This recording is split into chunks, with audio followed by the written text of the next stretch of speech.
On vous garantira la fortune. Encore des mots, toujours des mots, les mêmes mots. On vous proposera des cures miracles. Rien que des mots. On vous prêchera l'amour universel.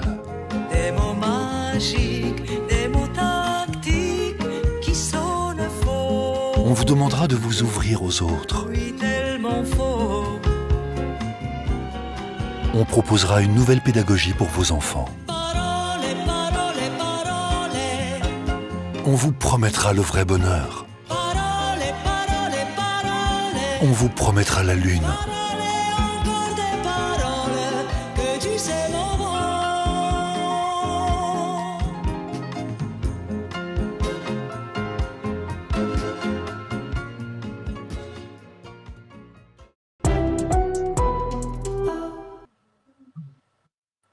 Bonjour et bienvenue dans cette nouvelle vidéo. Aujourd'hui, j'ai le plaisir de recevoir Alexandre Cauchois. Le sujet de l'émission de ce soir, c'est les sectes. Donc, sous l'emprise des victimes, leur vie a basculé. Des témoignages poignants mettent en lumière des effets dévastateurs de l'emprise sectaire sur les individus. Les victimes racontent comment elles ont été manipulées et contrôlées par des leaders charismatiques au sein des groupes sectaires. Ce récit captivant dévoile les mécanismes insidieux de la manipulation psychologique ainsi que les conséquences déchirantes sur la vie sociale, émotionnelle, familiale des personnes embrigadées. En exposant ces histoires, l'émotion cherche à sensibiliser le public aux dangers des sectes et à encourager la vigilance face à de telles pratiques destructrices. Alors, merci beaucoup Alexandre d'avoir accepté mon invitation. Merci, Et, merci. Et donc, est-ce que tu pourrais te présenter, s'il te plaît? Alors oui, donc moi je suis Alexandre Cauchois, je suis dans l'information sur les risques sectaires depuis une bonne vingtaine d'années. En fait, je suis né personnellement dans un mouvement qualifié majoritairement comme sectaire, hein, chez les Témoins de Jéhovah. Donc ça n'a pas été un choix de ma part que de rejoindre ce mouvement.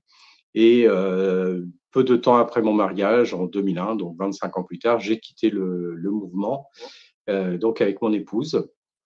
Et puis, eh bien, depuis 2001, petit à petit, j'ai découvert énormément de choses sur le mouvement. Je me suis beaucoup intéressé à tout ce qui est pratiques et croyances religieuses et sectaires à travers le monde. Et j'ai rejoint petit à petit des associations d'information. J'ai commencé à écrire des ouvrages. Et donc, aujourd'hui, j'ai plusieurs ouvrages, en particulier sur les Témoins de Jéhovah, qui sont disponibles, que j'ai pu écrire. Et je fais de temps en temps des conférences, quand nécessaire, sur ce sujet, que ce soit auprès de personnalités de rassemblements politiques, que ce soit auprès d'associations européennes, etc., de façon à pouvoir mettre l'avant sur des éléments importants pour sensibiliser l'ensemble des décideurs, on va dire. Et ça permet ainsi d'éviter que des individus lambda tombent dans des croyances qui peuvent les amener dans des situations souvent catastrophiques. D'accord, ok. Et justement, est-ce que tu peux nous parler de l'association d'information sur les risques sectaires comme GEMPPI, s'il te plaît? Le GEMPI, c'est une association basée à Marseille, qui a pour objectif, comme le dit son nom, la protection d'individus. Donc, c'est un mouvement qui travaille sur les dérives sectaires à temps plein, on va dire, avec des représentants sur l'ensemble de la France et dans certains pays d'Europe. C'est une association qui fait un travail assez considérable avec de temps en temps, alors chaque année, un événement qui est je veux dire une réunion annuelle qui permet de rencontrer des décideurs, de rencontrer des personnes qui peuvent être les plus à même de sensibiliser Il y a un très gros maillage qui est effectué avec des avocats, des juristes, avec des psychologues, des psychiatres, de façon à ce que partout en France, quand une personne rencontre est sujet à une dérive sectaire, eh bien, elle puisse s'appuyer sur des personnes qui connaissent le thème, quelle que soit la dérive sectaire, que ce soit au sein d'un grand mouvement religieux ou une toute petite association, voire une famille locale qui présente des risques sectaires. Il y a un très gros travail qui est effectué ainsi pour que toutes ces associations soient connues, tout soit relayé également auprès de la MIVILUD, la mission interministérielle de vigilance et de lutte contre les dérives sectaires. Donc c'est un vrai travail de fond qui est effectué avec en 2023 également un festival de films qui avait été effectué, qui permettait à tous ceux qui le souhaitaient de faire un court métrage sur les problèmes sectaires.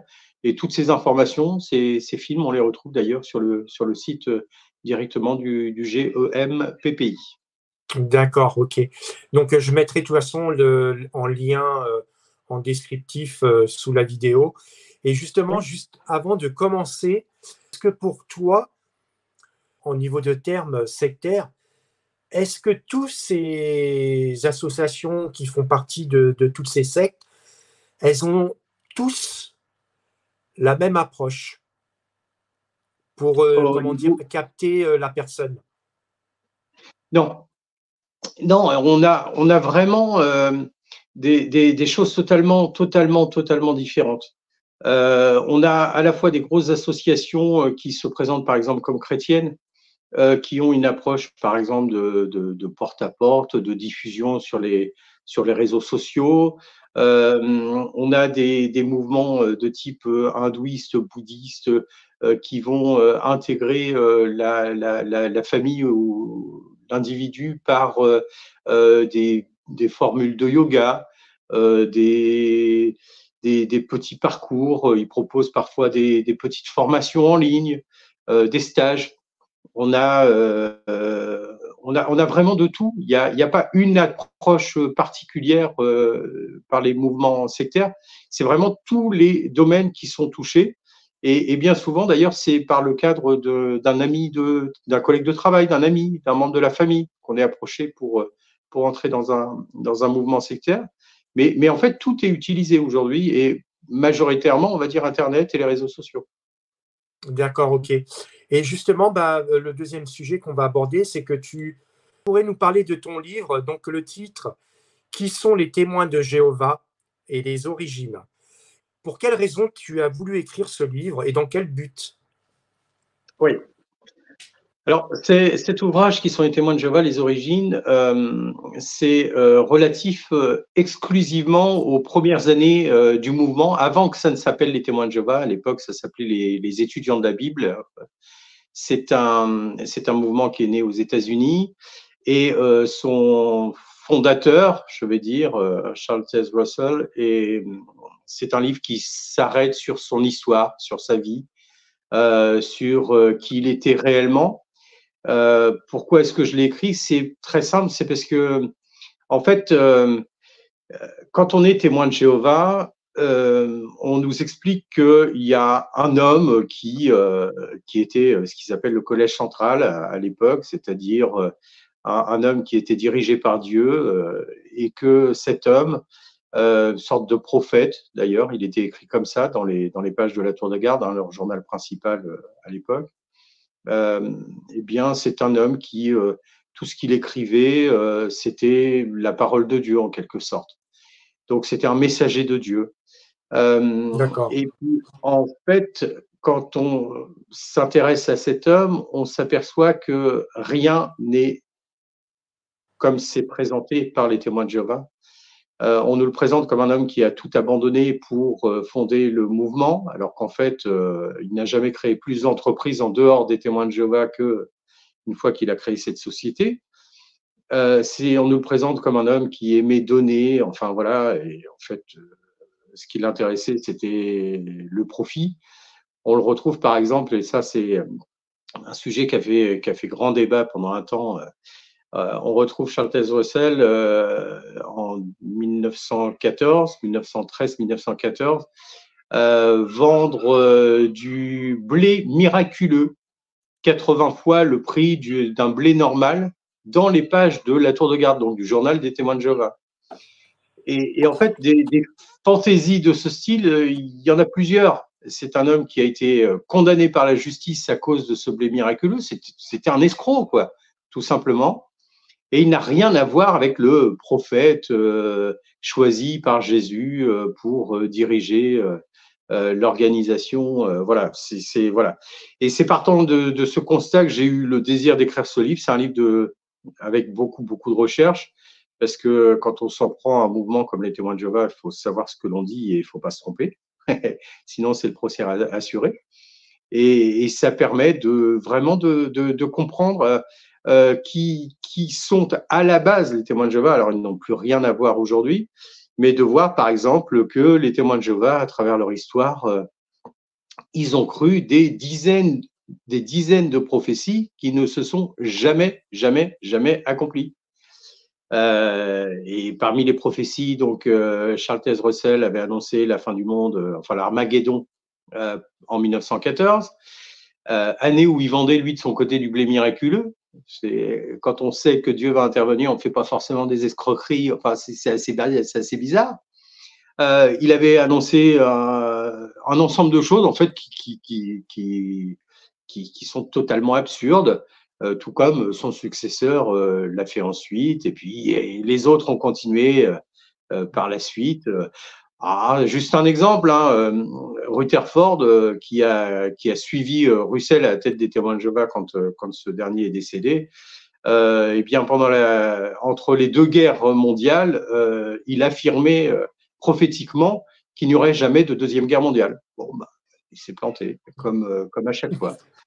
Donc, des prophéties comme ça, il y en a des dizaines et des dizaines, c'est assez impressionnant. Et justement, toi, en l'occurrence chez les Témoins de Jéhovah, tu es resté combien de temps chez eux?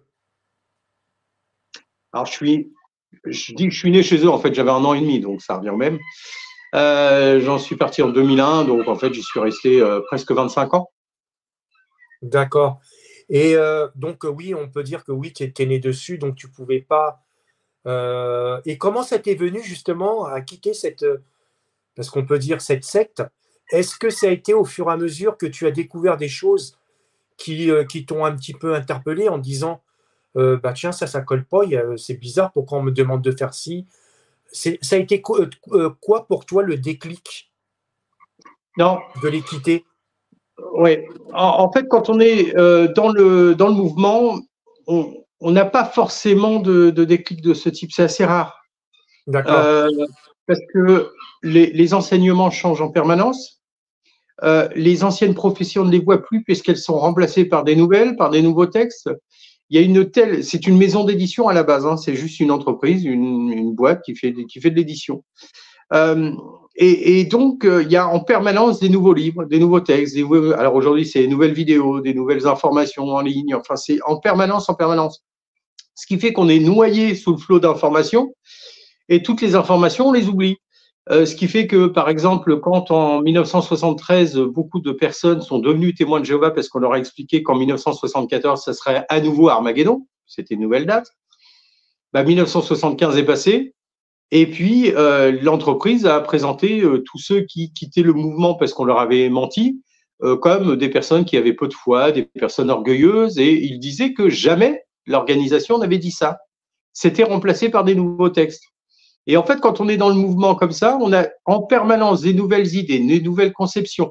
On nous présente ça comme une nouvelle lumière. Alors, c'est assez fou parce que là, par exemple, il y a une nouvelle lumière qui date d'il y a un mois ou deux, qui dit que les hommes peuvent porter la barbe.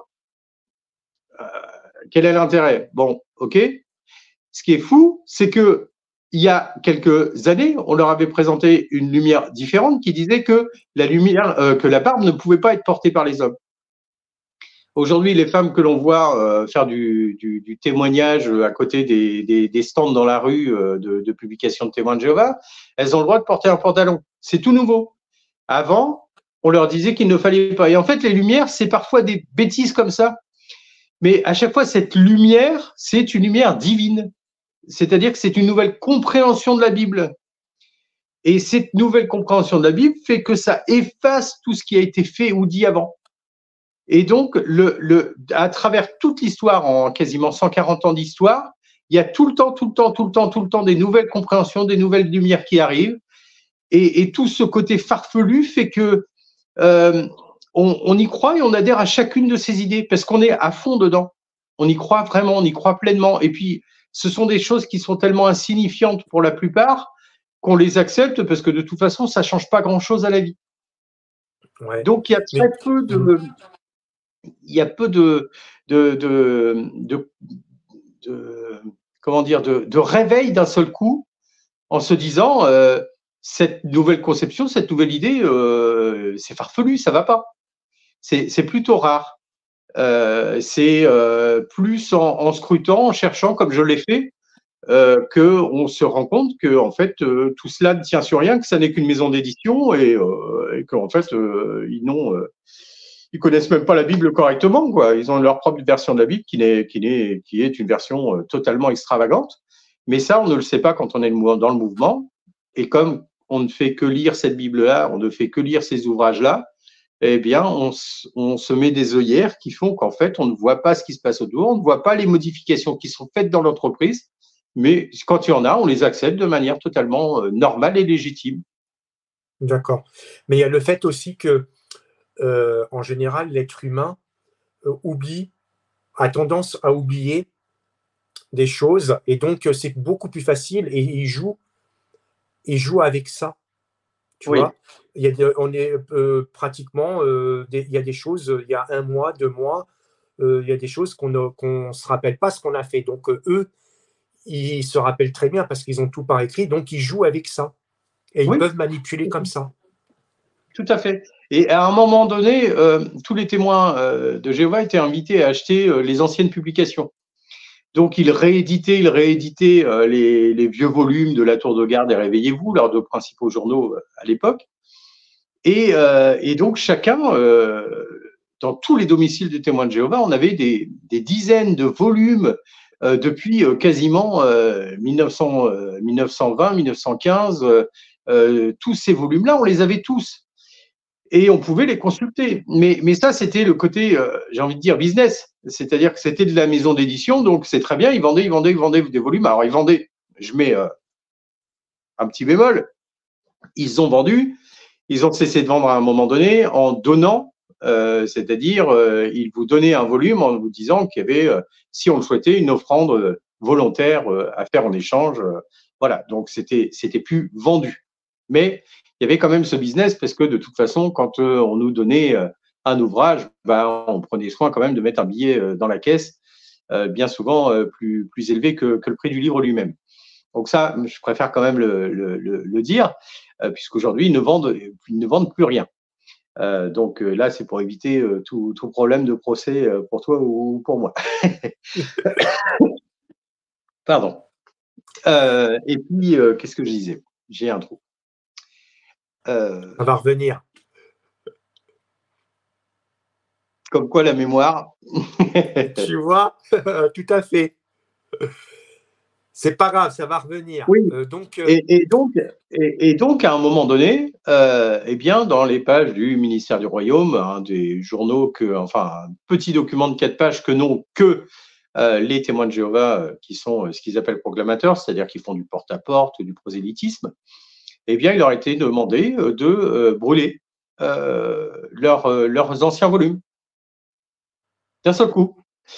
Et ça s'est fait au moment où l'entreprise a considéré qu'il y avait quand même beaucoup de choses à mettre sous le tapis, qu'il y a eu beaucoup de modifications, dont certaines extrêmement importantes dans le mouvement.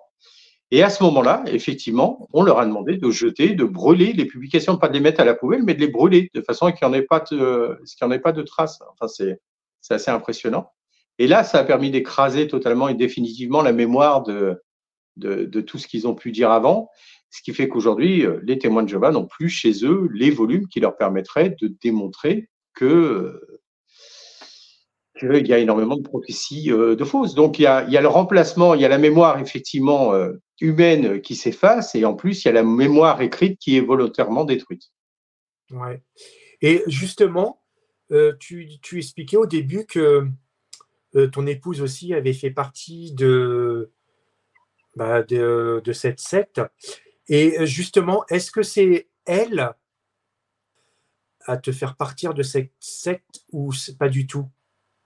Non, en fait, on était absolument tous les deux convaincus qu'on était dans la vérité, avec un grand V, un V majuscule. On était absolument convaincus. Moi, mon père a été ce qu'ils appellent un ancien, c'est-à-dire un responsable local. Moi, dans mon parcours de vie, je me voyais également responsable local, ancien. Ça me paraissait une évidence. Mon ex-femme, de son côté, elle avait une vie de témoin de Jéhovah rangée comme la mienne, et elle estimait également qu'elle resterait témoin de Jéhovah jusqu'à Armageddon, jusqu'à la fin de ce système de choses. Simplement, moi, c'est ma curiosité, je vais dire. C'est-à-dire qu'à un moment donné, quand on est témoin de Jéhovah, on est convaincu, comme je disais, d'avoir la vérité, d'être les seuls détenteurs de cette vérité. Parce que c'est comme ça que ça nous est présenté, et c'est comme ça que c'est écrit. Simplement, un jour, moi, je suis allé sur Internet et je suis allé voir ce qu'ils appellent les apostats disent sur le mouvement, c'est-à-dire des anciens membres, tout simplement, des témoins de Jéhovah. Et là, j'ai vu d'abord des images qui étaient issues des livres que j'avais chez moi en tant que témoin de Jéhovah. Je vois ces images, je vois des images qui me bousculent parce que elles représentent par exemple un ange avec Jésus, et cet ange a une main un peu diabolique. Je vois des choses comme ça me paraît très très bizarre, parce que ayant visité le siège national, ce qu'ils appellent le Bethel, ayant vu des vidéos dans lesquelles ils démontrent que les témoins de Jéhovah au Bethel font très fortement attention aux images qui sont utilisées dans les publications, je suis choqué de voir cette main démoniaque au milieu d'une image où elle n'a rien à faire là, quoi, parce que c'est Satan, voilà, qu'est-ce qu'il fait au milieu des anges de Jésus, quoi. Et en fait, je vais chercher le livre que j'ai chez moi, je prends ce livre et je vois qu'effectivement l'image est vraie, et je découvre d'autres images comme ça. Et c'est ce qui a déclenché au début mon questionnement.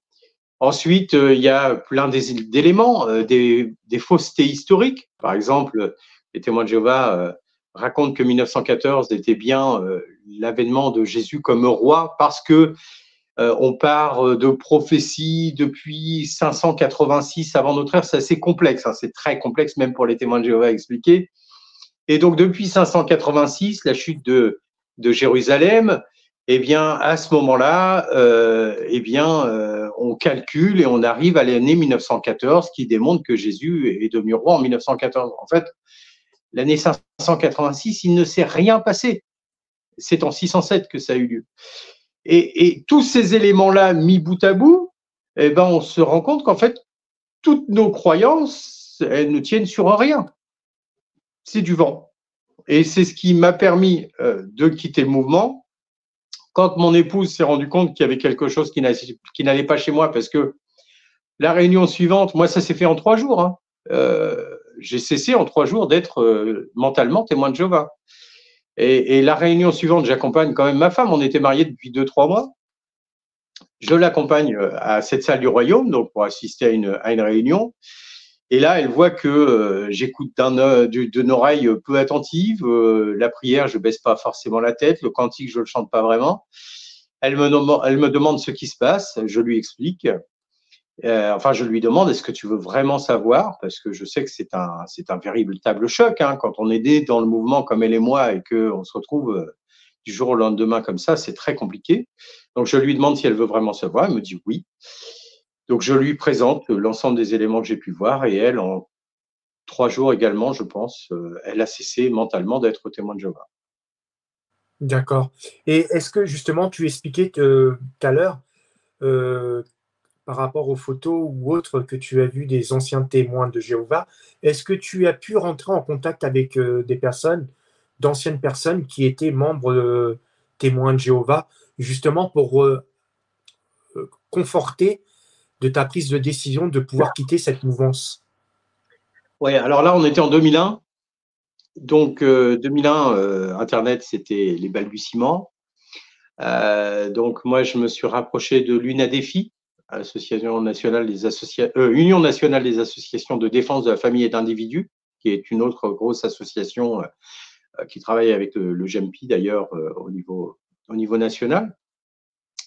Je me suis rapproché de personnes de l'UNADEFI. J'ai posé quelques questions, mais j'ai pas eu la chance de tomber sur quelqu'un qui connaissait parfaitement les témoins de Jéhovah à l'époque. Et c'est vrai qu'étant donné qu'Internet était vraiment au tout début, j'étais un peu perdu. Et j'ai quand même réussi sur Internet à trouver un groupe de discussion. C'était Yahoo Rencontre à l'époque, c'est vieux. Et dans ce groupe de discussion, il y avait un groupe spécialisé sur la problématique témoins de Jéhovah. Et là, pendant 2-3 ans, j'ai participé à des discussions sur ces forums pour mieux comprendre, pour avoir également de l'aide. Parce que quand on n'est plus témoin de Jéhovah, on se retrouve totalement isolé. C'est-à-dire que de jour au lendemain, je n'ai plus de famille. J'avais juste mon épouse. Les autres membres de ma famille ont refusé de me parler du jour au lendemain parce que je n'étais plus témoin de Jéhovah. Je n'avais plus aucun ami puisque mes amis étaient dans le mouvement. Donc, j'étais totalement, et mon épouse aussi, hein, on était totalement isolés. Et donc, eh bien, moi, c'est au téléphone de temps en temps que j'ai pu avoir des aides. Mais sinon, c'est vrai que c'était beaucoup plus complexe qu'aujourd'hui, puisqu'aujourd'hui, on a des groupes sur les réseaux sociaux, on a des grosses associations qui sont disponibles en permanence. Et puis, quelqu'un qui se retrouve dans cette situation aujourd'hui, bah, il y a mon numéro de téléphone, je crois qu'il est partout, je crois, sur Internet. Et clairement, on est très nombreux à se rendre disponible comme ça pour aider les personnes qui peuvent en avoir besoin. Et on a l'occasion, enfin j'ai l'occasion aujourd'hui de temps en temps de rencontrer occasionnellement des personnes localement sur ma région ou dans d'autres régions pour assister, parce que se retrouver seul du jour au lendemain, c'est extrêmement compliqué. Ouais, c'est clair. Et est-ce qu'aujourd'hui, tu es rentré de nouveau en contact avec tes parents ou ta famille, hein, bien sûr? Je suis un apostat. La peine pour un apostat, c'est la mort. Mes parents estiment que je suis mort depuis 2001. Ma sœur au téléphone, je l'ai eue en 2001 au téléphone, et elle m'a dit: Alexandre, c'est parce que je t'aime que je ne veux plus te voir. En ce sens que quand on quitte le mouvement, eh bien on va mourir à Armageddon. Armageddon, c'est toujours pour demain, hein, depuis 140 ans, c'est pour demain. Et donc concrètement, si elle ne m'aimait pas, eh bien elle prendrait de mes nouvelles, parce que ça n'aurait pas d'importance que je sois ou non témoin de Jéhovah. Mais comme elle souhaite que je revienne, comme mes parents, comme ma sœur souhaite que je revienne dans le mouvement, eh bien, ils ne me donnent aucune nouvelle et ils n'ont absolument pas le droit de me donner de nouvelles, étant donné que je suis un apostat. Ça, c'est clair. Et donc, je n'ai aucune nouvelle des membres de ma famille depuis 2001. D'accord. Mais justement, ça doit être très compliqué. Comment tu fais pour gérer, justement, parce qu'il y a quand même quelque part, on va dire entre guillemets, un petit manque quand même? Certainement, on finit par se faire à l'idée qu'on n'a plus de famille. Voilà, tout simplement. C'est le principe du décès, du deuil. C'est-à-dire qu'à un moment donné, on perd son père, sa mère dans un accident ou autre. Eh bien, il faut faire son deuil. On finit par faire son deuil parce que de toute façon, on n'a pas le choix, tout simplement.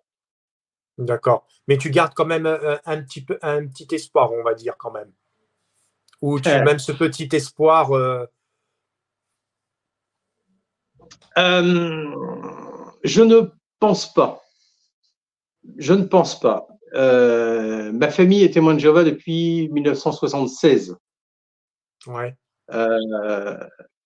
Imaginons que ma mère découvre que c'est n'importe quoi, que c'est une arnaque, pour parler clairement. Qu'est-ce qui va se passer? eh bien, sa vie va plus ou moins s'arrêter. C'est-à-dire que quand on a fait parfois des mois de 60 heures de porte-à-porte, quand toutes les semaines, on a fait 5, 10 heures de réunion, toutes les semaines, quand on a assisté à tous les rassemblements, quand on a lu tous les livres, quand on regarde toutes les vidéos, on n'arrête pas, on n'arrête pas, on n'arrête pas. Le jour où sa foi s'arrête, ça doit être terrible en fait. Enfin, ça l'est, je connais ça, c'est terrible. Mais moi, je me mets à la place de ma mère, ça doit être extrêmement terrible.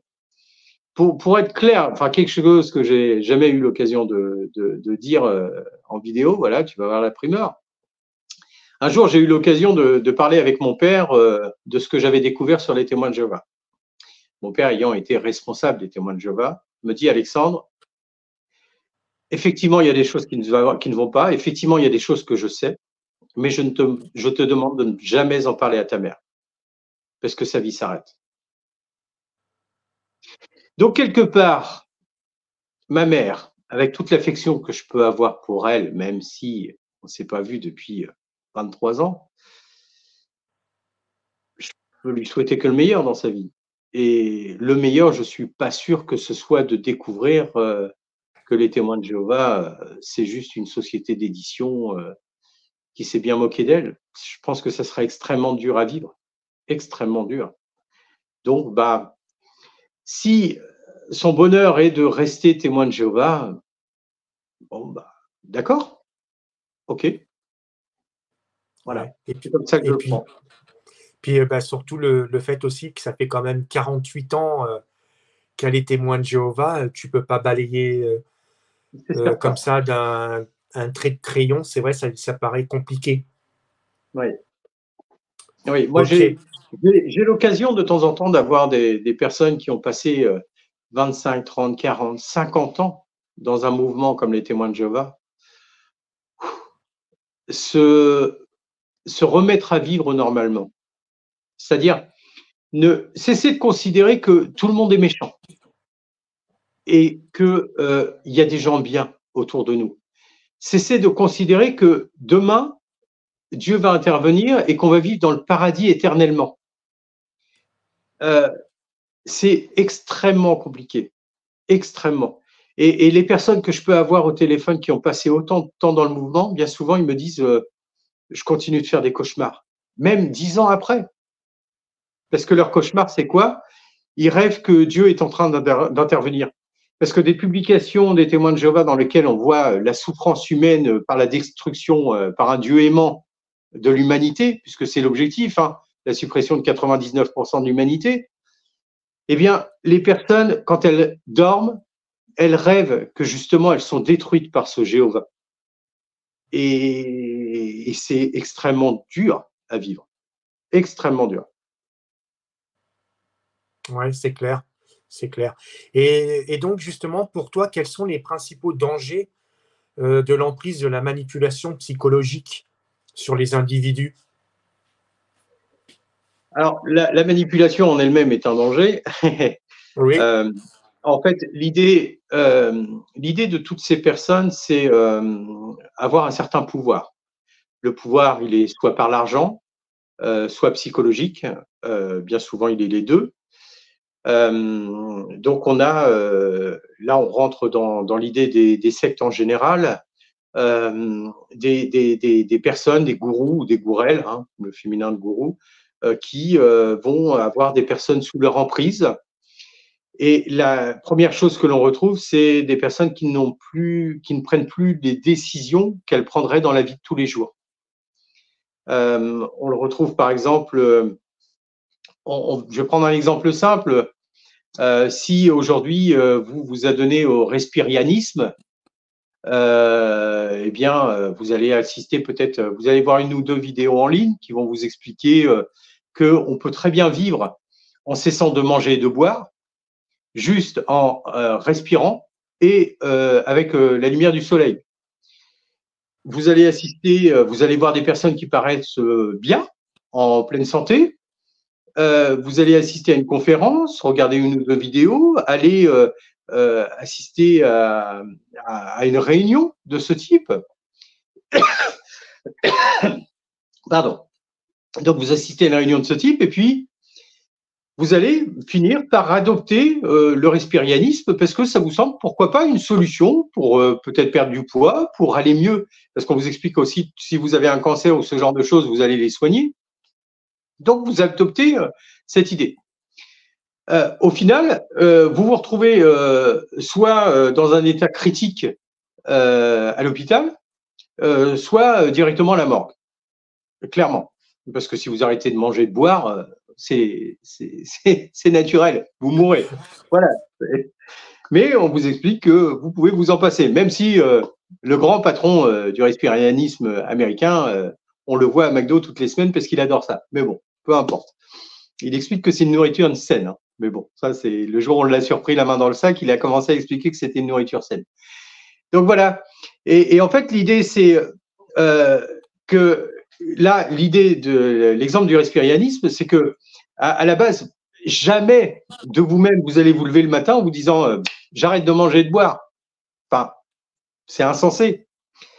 Là, la dérive sectaire, on la retrouve là, en ce sens que il y a quelqu'un qui vous met une idée en tête, mais avec une certaine conviction, en vous faisant croire que ça a un intérêt pour vous.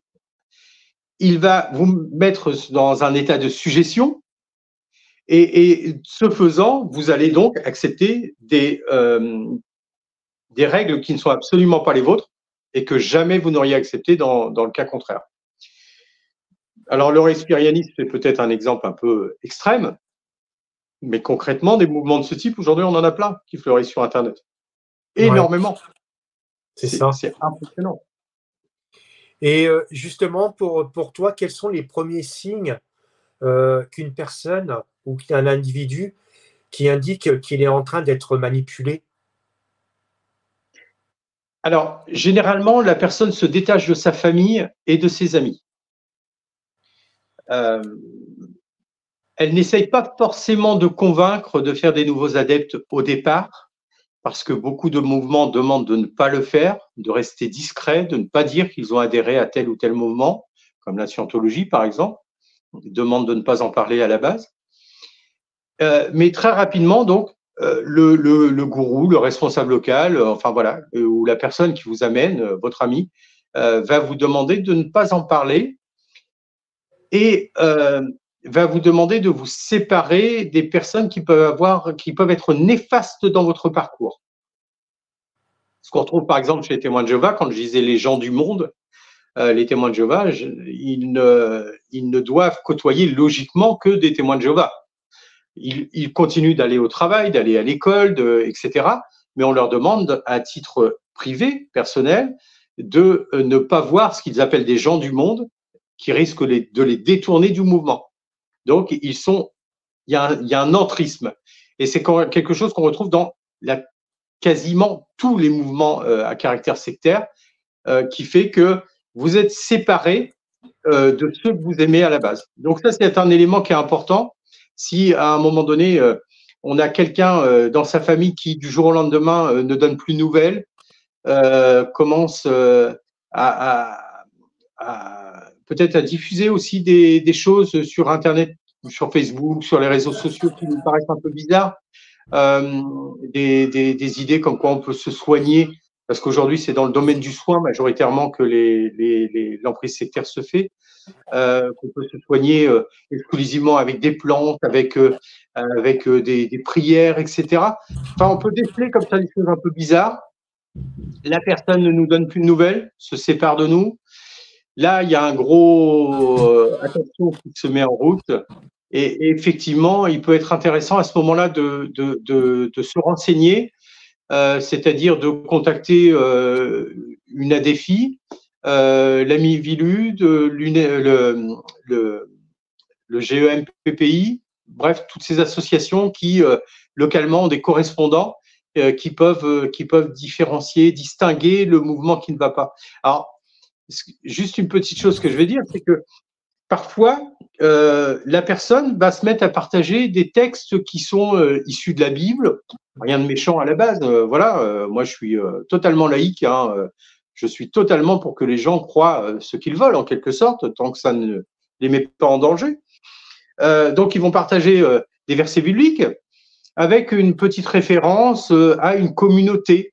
Et cette communauté, si on va sur Internet, si on recherche, bah, c'est une communauté chrétienne, tout ce qui est de plus basique, catholique même, membre de l'Église catholique. Je pense à la fraternité sacerdotale Saint-Pédis, je pense aux béatitudes, des mouvements comme ça qui paraissent anodins, mais qui en fait, quand on va au fond des choses, là, on est dans des très grosses dérives sectaires, très grosses. Ça peut être aussi dans des mouvements comme les évangéliques.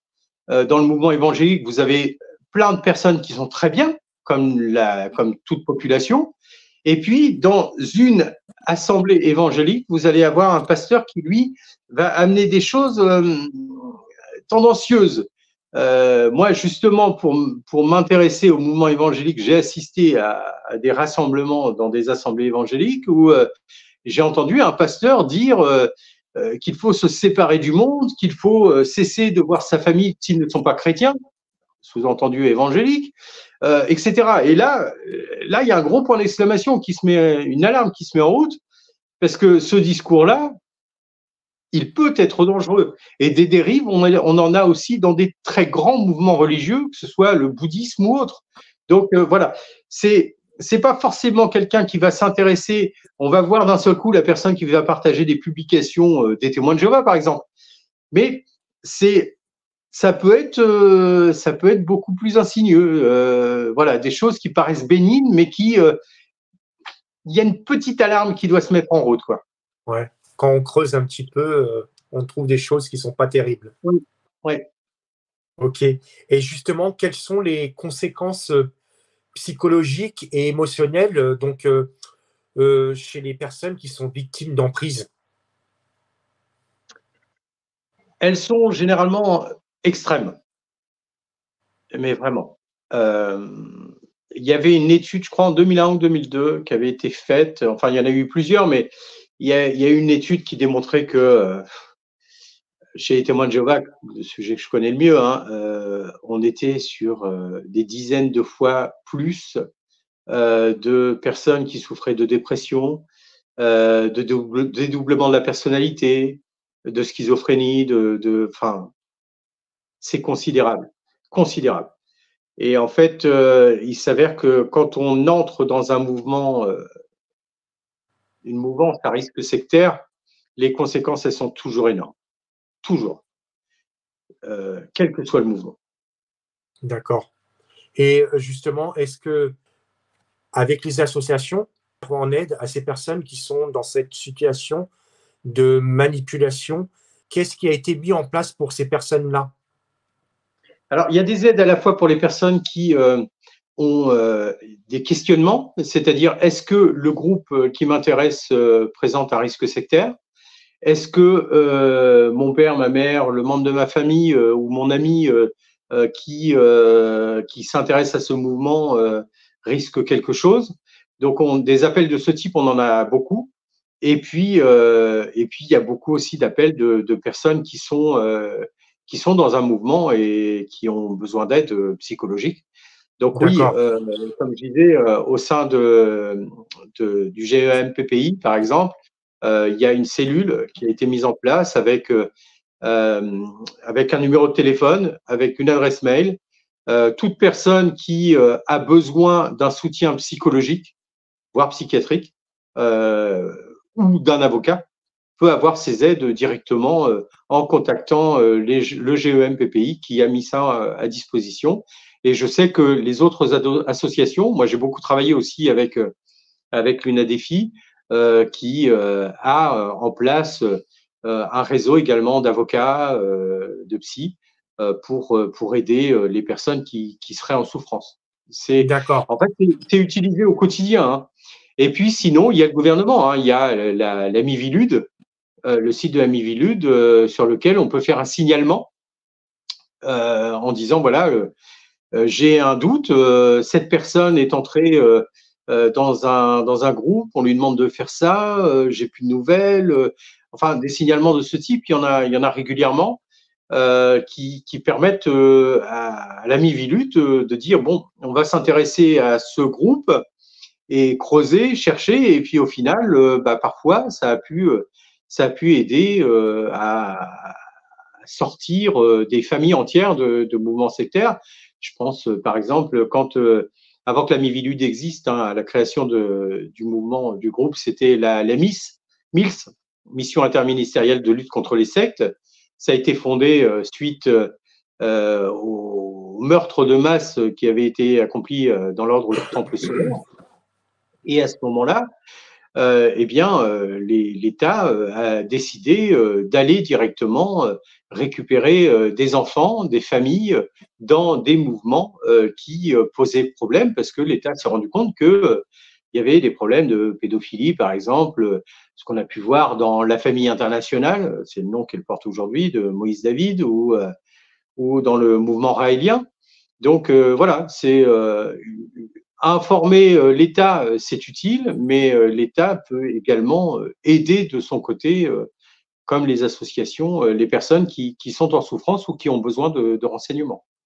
D'accord. Pourquoi je te pose cette question? Parce que ça se trouve, il y a peut-être des personnes qui vont regarder cette vidéo et qui se posent la question s'il y a des prises en charge pour les personnes, comme on l'avait dit tout à l'heure, des conséquences psychologiques et émotionnelles suite à cette emprise, justement. Donc, Oui. C'est pour ça que je te posais cette question. Bien sûr. En fait, à chaque fois que je donne une interview de ce type, dans les semaines qui suivent, j'ai des appels de personnes qui sont en souffrance, qui ont besoin juste de parler parfois. Ça m'arrive de passer 3-4 heures avec une personne au téléphone et parfois, si je me souviens d'une femme, on a passé bien 3 heures par jour au téléphone pendant quasiment une semaine. Parce que tous les jours elle m'appelait, elle était très très mal et aujourd'hui elle va très bien a priori, elle a repris une vie normale, voilà. Et en fait, c'est effectivement chacune de ces vidéos permettent d'aider des personnes qui en ont besoin. Donc merci d'ailleurs pour cela. Je t'en prie. Puis c'est vrai que c'est important parce que les gens qui subissent de cette manipulation, elles ont besoin d'écoute et c'est vrai qu'elles ne peuvent pas en parler. Et donc, c'est vrai que ça, c'est une opportunité donc, de faire des vidéos, de pouvoir en parler et d'être mis à l'écoute avec biais de différentes associations que les gens ils peuvent Oui. justement prise en charge pour rien que pour l'écoute, c'est Oui. très important. Et donc, justement, Juste, si ma je peux question, me permettre, oui, juste par rapport à ça, justement, quand on se retrouve dans un mouvement comme ça, généralement, je disais, on se sépare de membres de sa famille, de ses amis, etc. On s'en éloigne, en tout cas, même si on s'en sépare pas intégralement. On s'en éloigne. Que nous disent les membres de notre famille en général? Oh là, va pas là-dedans. D'accord? Et ensuite, quand la personne se rend compte qu'elle a fait fausse route, quand elle voit qu'il y a des dérives, qu'il y a des choses qui ne vont pas, eh bien, c'est parfois très compliqué de reconnaître qu'on s'est trompé. Très compliqué de reconnaître auprès de sa famille, auprès de ses amis qu'on a fait fausse route. Et donc, ces personnes, elles se sentent déjà, elles sont bien souvent bafouées par le mouvement qu'elles avaient rejoint, elles sont rejetées intégralement. Elles se retrouvent seules parce qu'elles n'osent pas voir la famille, les amis, et donc elles ont un isolement qui est encore plus fort. Et parfois même, elles se sont mises à mal avec les membres de leur famille qui les ont prévenus ou leurs amis, qui ont dit c'est bon, donne plus de nouvelles, je veux plus te voir. Parce que parfois, on a des personnes qui veulent absolument convaincre et qui sont fatigantes, usantes. Ce qu'on retrouve d'ailleurs aussi avec tout ce qui est conspirationnisme.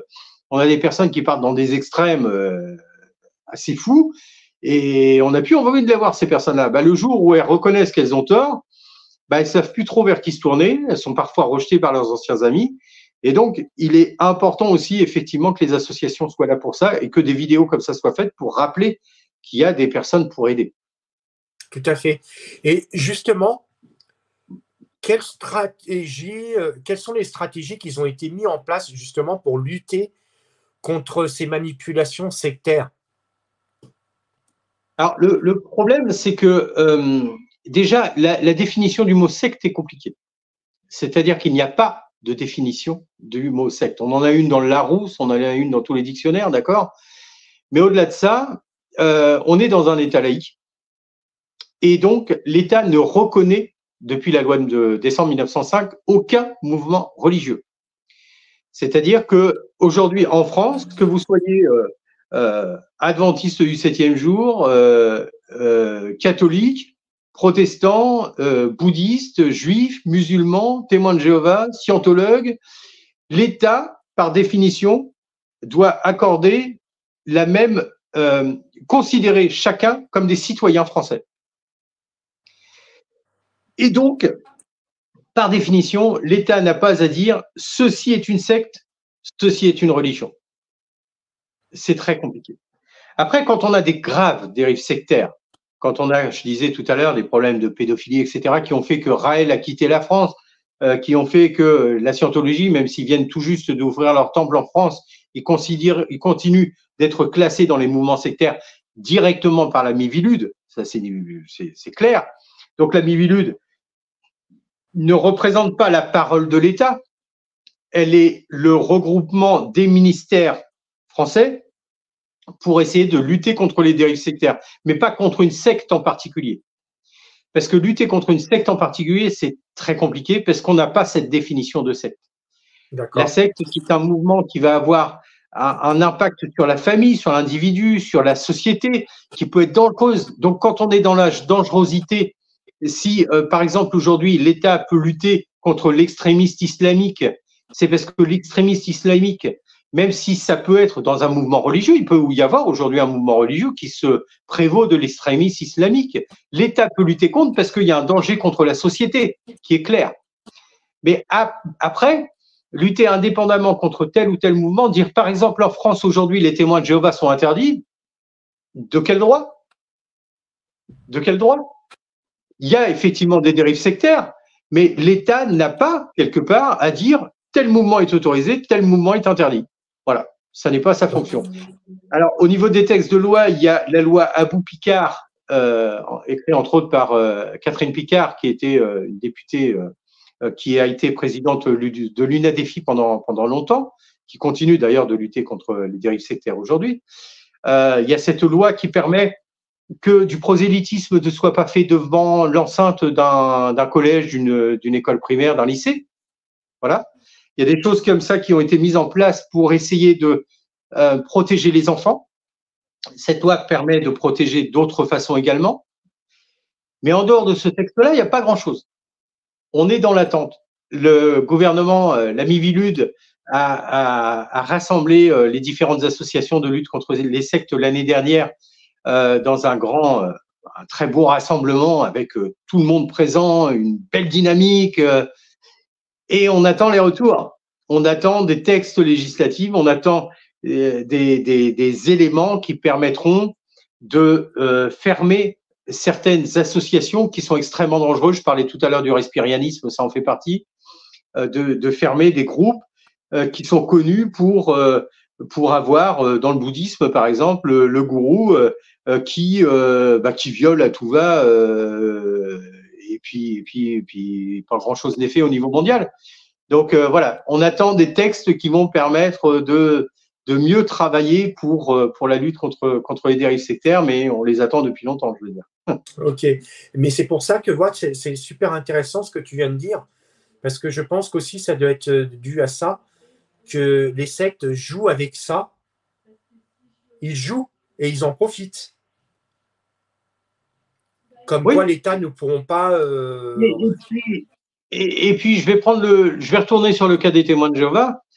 Les témoins de Jéhovah, aujourd'hui, les témoins de Jéhovah que vous pouvez voir sur la toile qui vous disent non, les témoins de Jéhovah ne sont pas une secte, c'est une religion puisque l'État l'a reconnu. Absolument pas. L'État ne reconnaît aucune religion. Il n'y a plus de religion reconnue par l'État. L'État reconnaît juste le droit, qui est un droit totalement c'est un droit humain, on le retrouve dans les droits humains, qui est la liberté de croire, de ne pas croire, de quitter un mouvement, d'en rejoindre un autre. Voilà, ça c'est l'État reconnaît ça. Mais les témoins de Jéhovah vous disent oui, mais nous sommes une association selon la loi de décembre 1905, c'est-à-dire une association cultuelle. Oui, D'accord. C'est un titre totalement fiscal. C'est-à-dire que l'association de loi de 1905, toi, moi, n'importe qui, on peut créer un culte, je ne sais pas, à Shamash, tiens. Shamash, c'était un dieu de la Babylonie antique. Voilà, dans les années 550 avant notre ère. Bon, moi, je vais créer le culte à Shamash. Donc, je vais créer localement une église. À partir du moment où je vais avoir un lieu de culte, à partir du moment où je vais avoir un certain nombre de fidèles, je pourrais faire une demande pour être une association cultuelle selon la loi de décembre 1905. Ça n'est pas une reconnaissance de l'État, c'est un droit qui permet simplement de ne plus être une association culturelle parce qu'on a un côté cultuel, donc religieux, et donc on ne paye pas certains impôts, les impôts locaux. Parce que les églises ne payent pas des impôts locaux. Voilà. Et aujourd'hui, les témoins de Jéhovah se défendent derrière ça en disant, regardez, nous sommes une association cultuelle. Oui, d'accord, bon, vous ne payez pas les impôts locaux en France. Et what else? What else? C'est tout. Bah oui. Et juste, c'est quand même très philo tout ça, hein. Et justement, quelles sont les méthodes d'utilisation pour manipuler, gagner la confiance et contrôler les victimes? Elles sont multiples. En général, ça se fait par palier. D'accord. C'est-à-dire qu'on va donner à la personne une petite idée, quelque chose de bénin. Ensuite, une fois que la personne aura validé cette chose bénigne, on va apporter un deuxième élément, et puis un troisième, et puis un quatrième, etc. Et au final, la personne va finir par accepter l'ensemble des croyances du mouvement. Mais ça se fait vraiment tout doucement, tout doucement. Si je reprends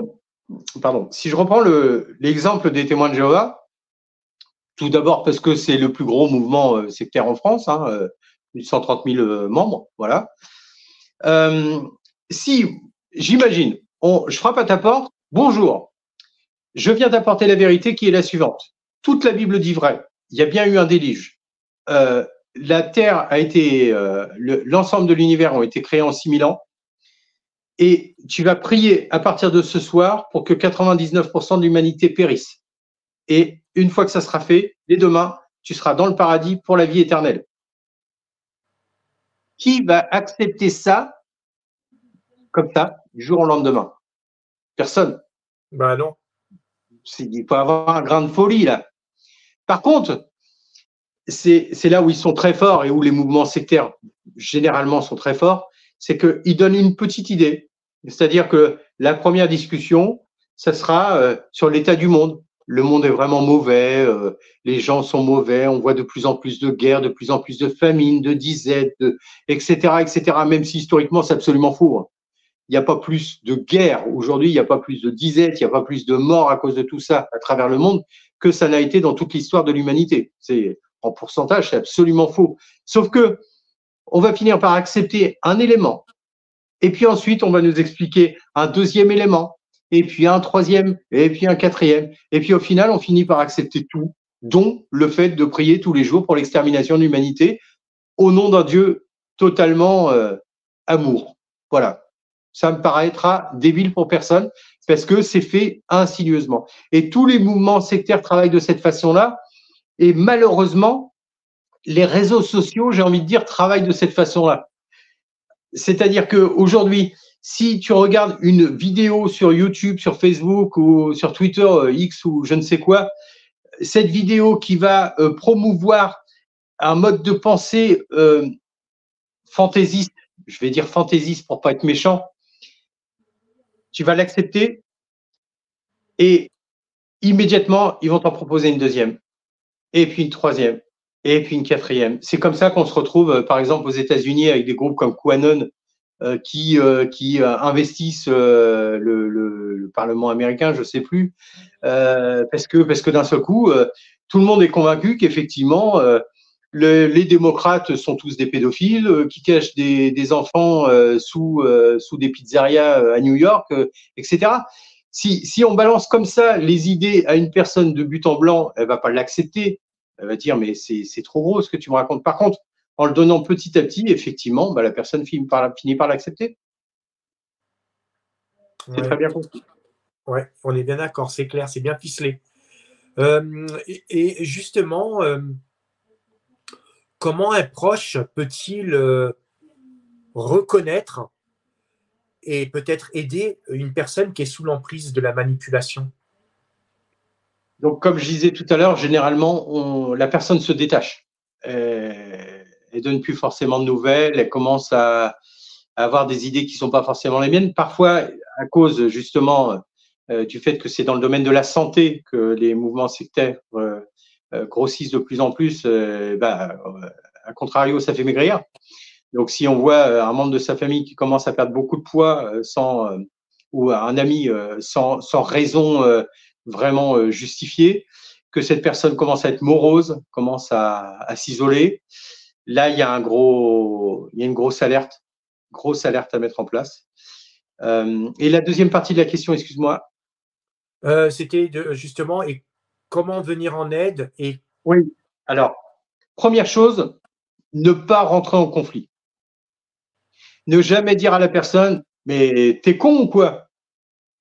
Parce que cette personne, elle commence à accepter des idées qui deviennent naturelles pour elle.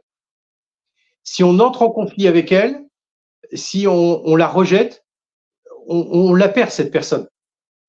Moi, j'ai eu assez souvent des personnes au téléphone qui me disent, voilà, la dernière là que j'ai eue, ma fille s'intéresse aux témoins de Jéhovah, elle a rencontré quelqu'un qui est témoin de Jéhovah, ça m'inquiète, mais bon, moi chaque fois que je la vois, je fais des recherches sur Internet et puis je lui explique tout ce qui va pas chez les témoins de Jéhovah. Oh là, non, non, non, parce que elle commence à adopter une idée, un mode de vie qui lui correspond quelque part, parce qu'on lui fait croire que ça lui correspond. Et là, on va rentrer en conflit. En essayant absolument de convaincre la personne qu'elle se trompe, c'est le meilleur moyen de la perdre. Il vaut mieux, pardon, il vaut mieux apporter de temps en temps, pourquoi pas, un élément de contradiction, quelque chose de fort, pourquoi pas, mais le faire avec parcimonie. C'est-à-dire que moi, cette femme, je lui ai dit, la prochaine fois que tu vas voir ta fille, elle me dit, oh, je recommence. Je lui dis, non, non, non, non, ne lui en parle pas. Tu vas être considéré comme, pas une apostate parce que tu n'as jamais été témoin de Jéhovah, mais en tout cas comme une adversaire, puisqu'il parle d'adversaire. Et elle va se séparer de toi, parce que c'est le processus normal. Et là, tu vas la perdre. Donc non, le mieux, tu peux lui apporter de temps en temps un élément, tu peux lui apporter un élément de contradiction, par exemple, là je parlais tout à l'heure de la création en 6000 ans, et on a des dinosaures qui étaient là il y a des millions d'années, des dizaines de millions d'années, enfin, c'est incohérent.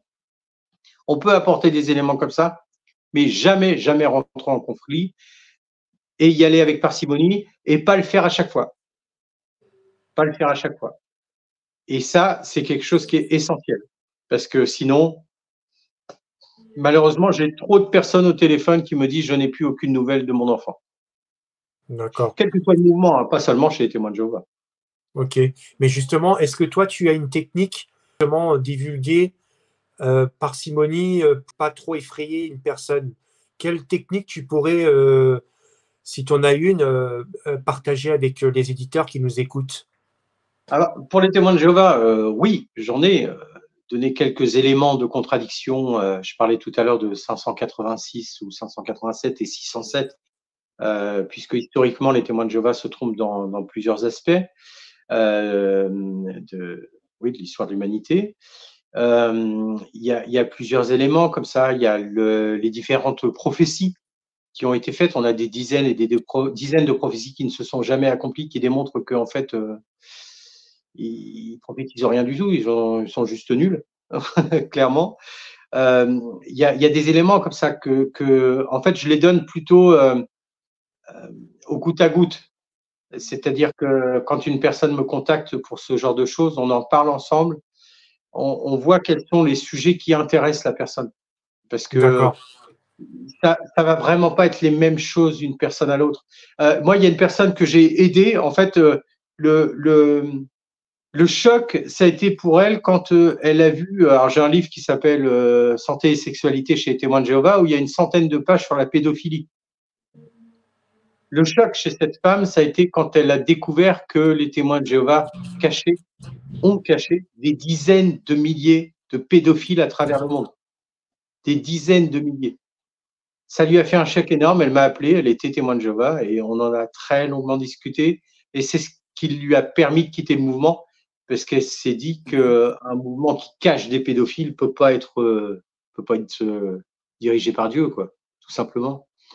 Donc voilà, il y a pas malheureusement un mode d'emploi qui permet à tout le monde d'en sortir.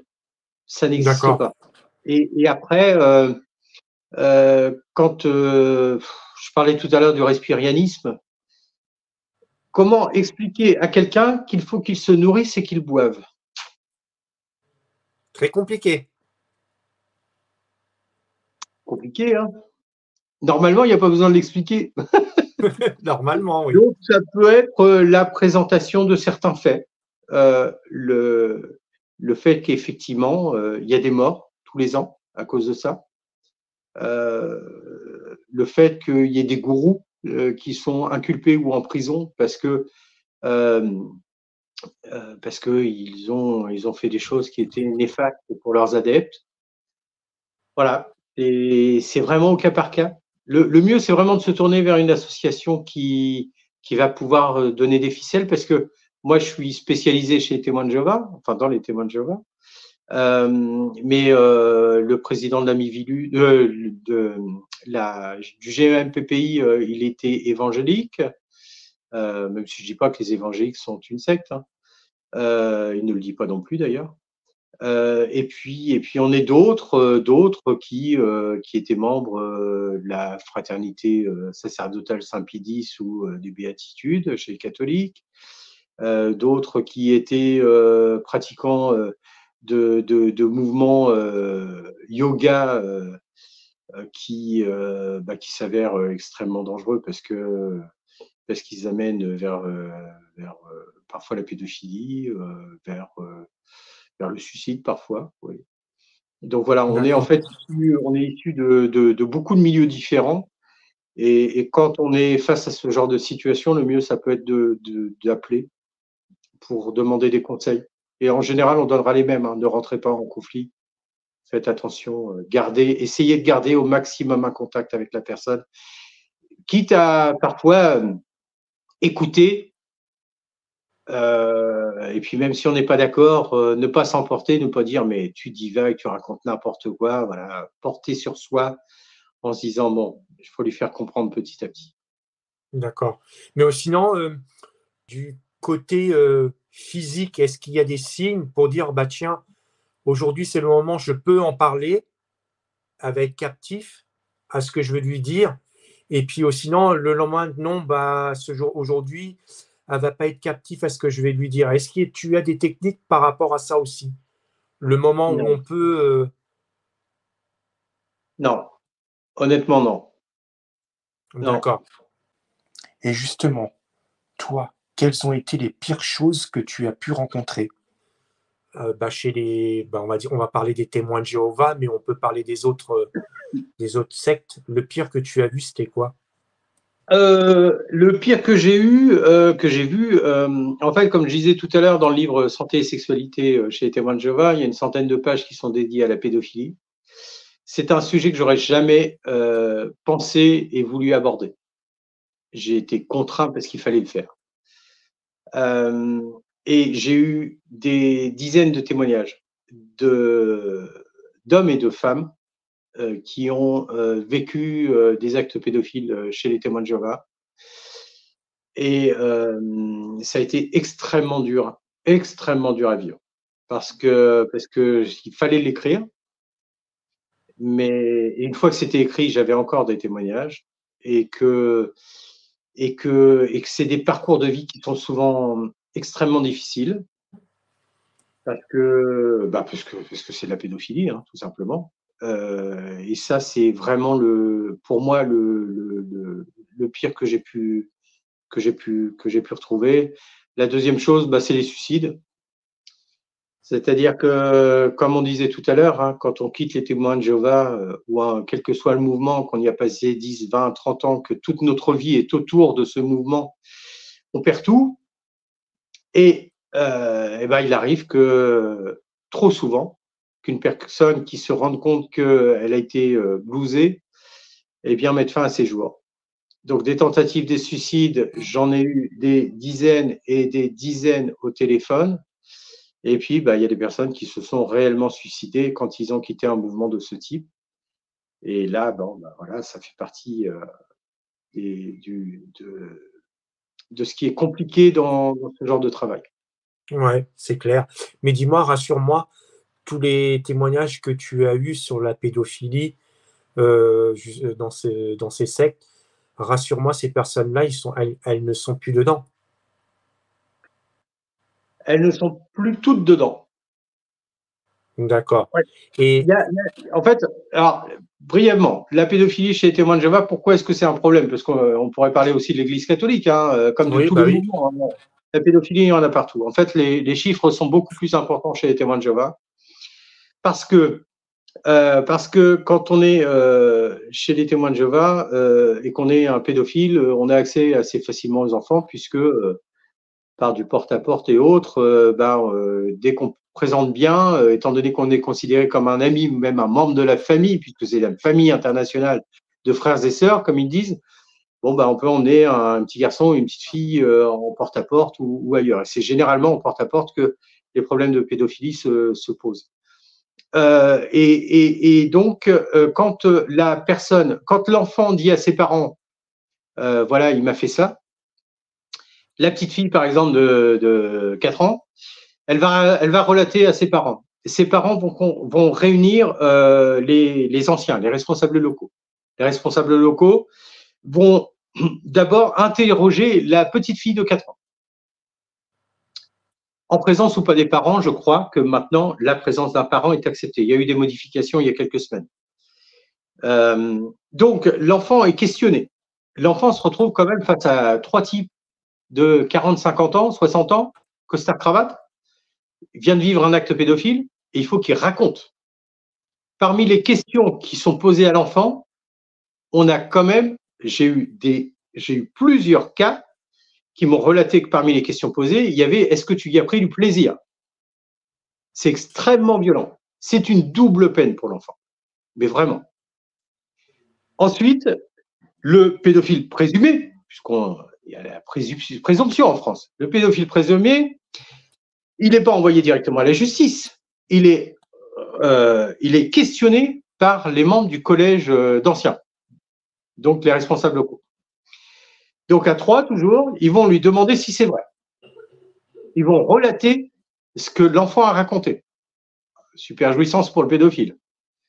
Et ensuite, ils vont lui demander est-ce que c'est vrai. S'il ne reconnaît pas les faits,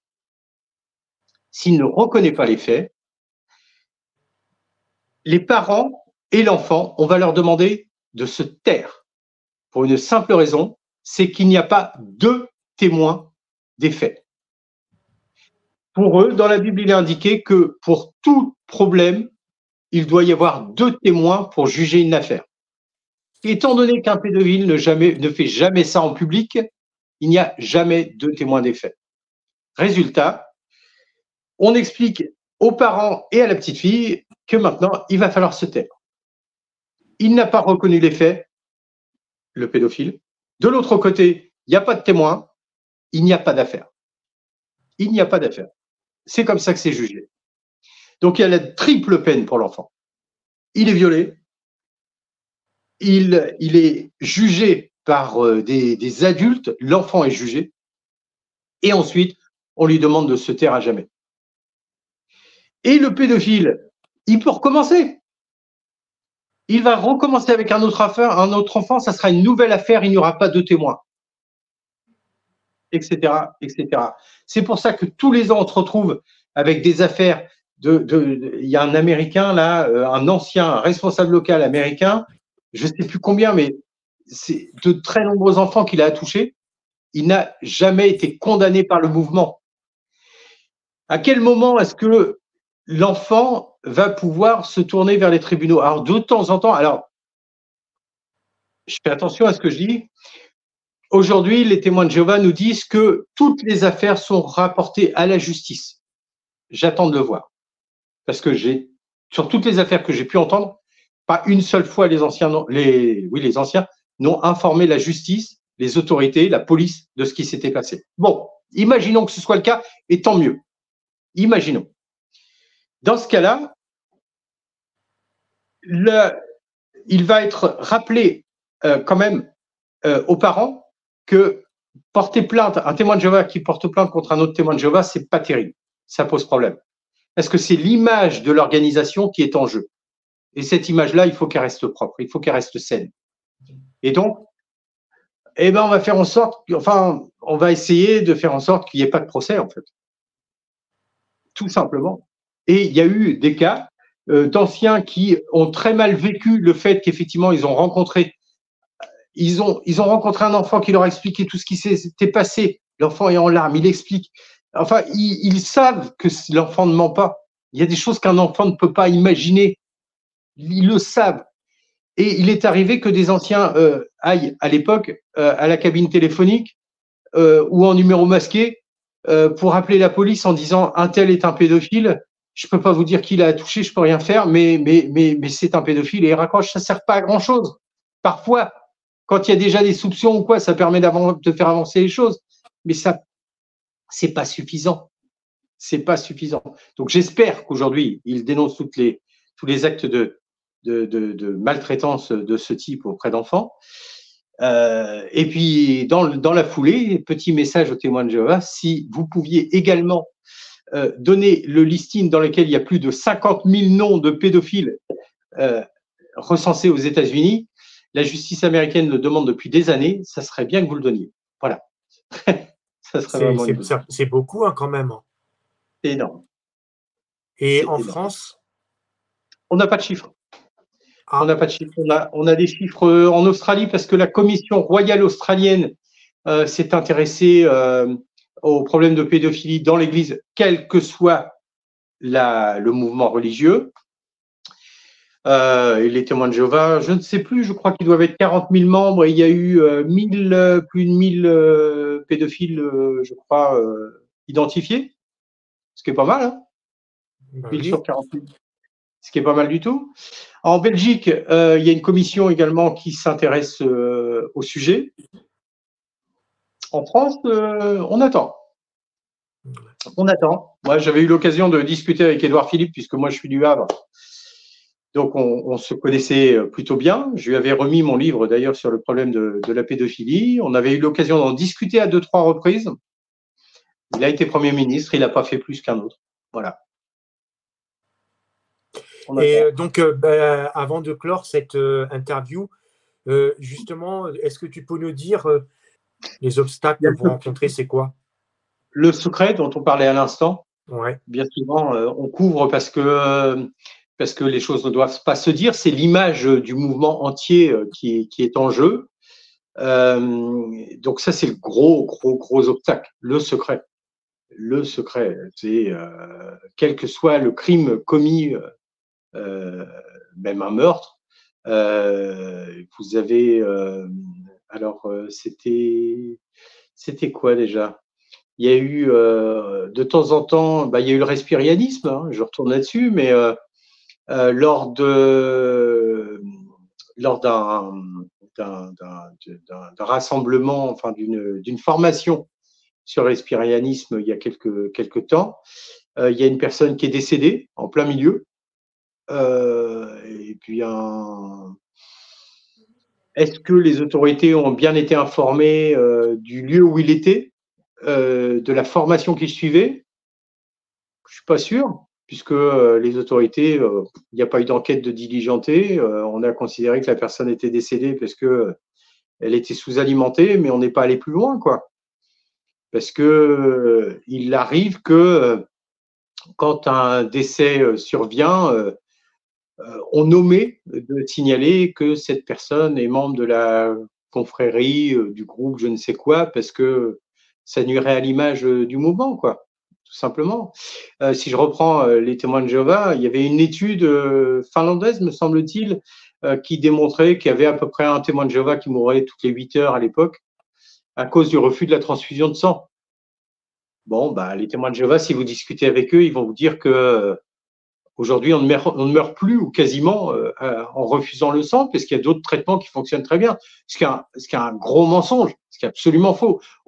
Tous les médecins le disent, aucun traitement ne permet aujourd'hui de se passer de transfusion de sang quand c'est nécessaire. Bon, ben voilà. Donc, quand un témoin de Jéhovah décède parce qu'il a refusé une transfusion de sang, personne ne va dire il est décédé parce qu'il a refusé une transfusion de sang. Il y a le secret médical, évidemment, et heureusement, qui existe pour protéger tout individu. Mais les témoins de Jéhovah ne vont jamais dire il est mort parce qu'il a refusé une transfusion de sang, alors qu'il y en a tous les jours à travers le monde. Donc ce secret voilà, c'est extrêmement bien gardé. Partout. Yes. Ok, Alexandre.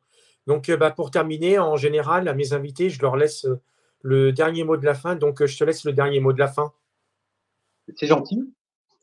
Le dernier mot. Moi, en fait, en général, ce que je dis, c'est ayez une belle liberté. Profitez de votre liberté.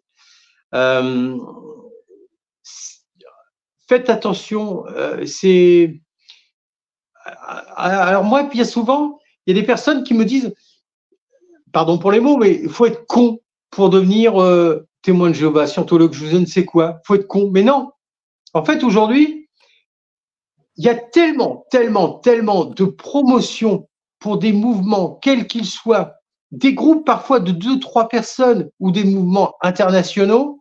Il y a tellement de promotions, c'est tellement facile de lire ce qu'ils écrivent. Il y a aujourd'hui, si vous avez regardé la série sur Raël sur Netflix, qui est très bien faite, mais il y a un livre qui a explosé dans les ventes sur Amazon suite à cette série. C'est le premier livre écrit par Raël. C'est parce que une petite curiosité, l'envie de découvrir, se marrer un petit coup. C'est aujourd'hui tomber dans une secte, c'est beaucoup plus facile que de ne jamais y tomber dans toute sa vie. C'est ce que j'ai envie de dire. Donc, faites attention à ce que vous lisez, à ce que vous regardez. Vous avez parfois, il y a eu Michel Siemens, il n'y a pas longtemps, qui a fait une émission qui paraissait super gentille sur la santé, mais dans laquelle vous aviez la promotion de mouvements qui sont reconnus comme étant dangereux pour les personnes. Malheureusement, la promotion, elle se fait sur Internet, à la télévision, partout. Si moi, je me promène dans la ville du Havre, il y a la promotion de Raël qui est faite parce qu'il y a une professeure du Havre qui colle en permanence des affiches pour Raël. Voilà. En fait, on est entouré par ça en permanence. Donc, ne considérez pas qu'il faut être con pour devenir je ne sais quoi dans n'importe quel mouvement. Considérez que vous-même, les membres de votre famille, vos amis, on est tous susceptibles à un moment donné de tomber intéressés par un petit quelque chose dans un mouvement sectaire. Donc, profitez de votre liberté, mais soyez vigilants et quand vous entendez quelque chose, vérifiez l'authenticité et vérifiez surtout si ce mouvement qui fait la promotion de tel ou tel événement, de tel ou tel élément, ne présente pas un risque sectaire. Voilà, tout simplement. Yes. C'est long comme mot de la fin. Non, c'est très bien. Merci beaucoup, Alexandre. Tu restes encore quelques minutes avec moi. Oui, n'oubliez pas de partager la vidéo, de liker et je mettrai en lien en descriptif en dessous de la vidéo. Je vous dis à très bientôt.